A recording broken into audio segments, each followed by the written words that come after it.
एकेकाळी भगवान गणेश आपल्या आई पार्वतीच्या कक्षेबाहेर पहारा देत उभे होते, जसे की त्याला सांगितले होते.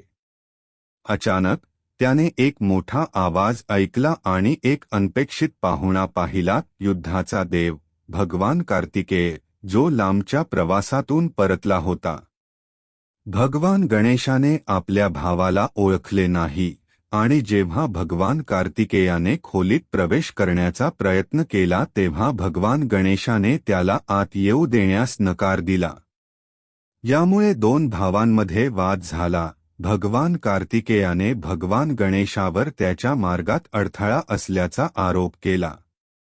दोन भावांमधील वाद युद्धात वाढला आणि भगवान गणेशाने कार्तिकेयचा पराभव करण्यासाठी आपल्या दैवी शक्तींचा वापर करण्याचा निर्णय घेतला.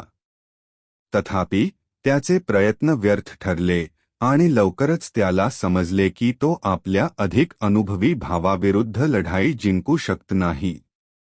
भगवान गणेशाने भगवान कार्तिकेयला पराभूत करण्याचा आणि स्वतःला पात्र सिद्ध करण्याचा मार्ग शोधण्याचा निर्धार केला होता. त्याने आपल्या भावाला मागे टाकण्यासाठी आपली बुद्धी आणि बुद्धिमत्ता वापरण्याचे ठरवले. त्याने भगवान कार्तिकेयाला पृथ्वीला 3 वेळा प्रदक्षिणा घालण्यास सांगितले आणि त्याला वचन दिले की प्रथम कार्य पूर्ण करणारा विजेता घोषित केला जाईल. वेगासाठी प्रसिद्ध असलेला भगवान कार्तिकेय शर्यत जिंकण्याच्या आशेने त्वरेने प्रवासाला निघाला. तथापि भगवान गणेश चतुर आणि सामरिक देवता असल्याने त्यांनी एक वेगळा दृष्टिकोन घेतला. पृथ्वीला प्रदक्षिणा घालण्याऐवजी तो फक्त त्याचे आईवडील भगवान शिव आणि पार्वती यांच्या भोवती 3 वेळा फिरला.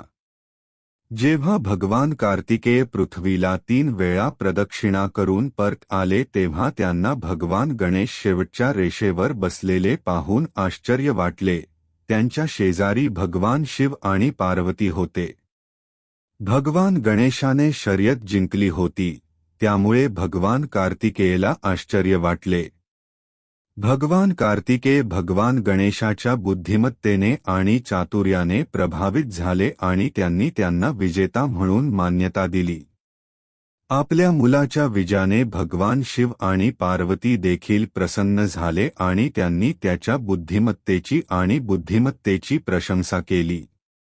तथापि युद्ध आणि शर्यती दरम्यान भगवान गणेशाने त्यांचे एक दात गमावले होते. असे म्हटले जाते की तो आपल्या आईवडिलांच्या भोवती फिरत असताना चुकून त्याची दात भगवान शिवाच्या पायावर आदळली, ज्यामुळे तो तुटला. श्रीगणेशाला त्याच्या तुटलेल्या दांड्याने लाज वाटली आणि त्याने आपल्या पालकांपासून लपवण्याचा प्रयत्न केला. परंतु भगवान शिव आणि पार्वतीने आधीच तुटलेली दात पाहिली आणि गणेशाला विचारले की हे कसे झाले. भगवान गणेशाने त्यांना सत्य सांगितले आणि भगवान शिव आपल्या मुलाच्या प्रामाणिकपणाने आणि धैर्याने प्रभावित झाले. भगवान शिवाने भगवान गणेशाला समजावून सांगितले की त्याचे तुटलेले दात त्याग आणि बुद्धीचे प्रतीक आहे. त्याने भगवान गणेशाला सांगितले की तुटलेली दात मोठ्या चांगल्यासाठी काहीतरी त्याग करण्याची इच्छा दर्शवते आणि अडथळ्यांवर मात करण्यासाठी एखाद्याची बुद्धी आणि बुद्धिमत्ता वापरण्याचे महत्त्व दर्शवते. त्या दिवसापासून भगवान गणेशाचे तुटलेले तुकडे हिंदू पौराणिक कथांमध्ये त्याग आणि बुद्धीचे प्रतीक बनले.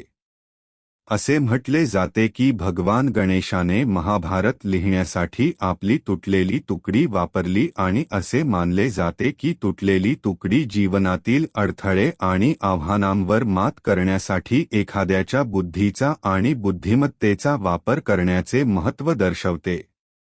शेवटी भगवान गणेश आणि तुटलेली दात ही एक अर्थपूर्ण कथा आहे जी शहाणपण, त्याग आणि बुद्धिमत्तेचे महत्त्व अधोरेखित करते. प्रतिस्पर्ध्यांवर मात करण्यासाठी आणि जीवनातील अडथळ्यांवर मात करण्यासाठी आपल्या बुद्धीचा आणि बुद्धिमत्तेचा वापर करण्याच्या मूल्यावर ही कथा भर देते.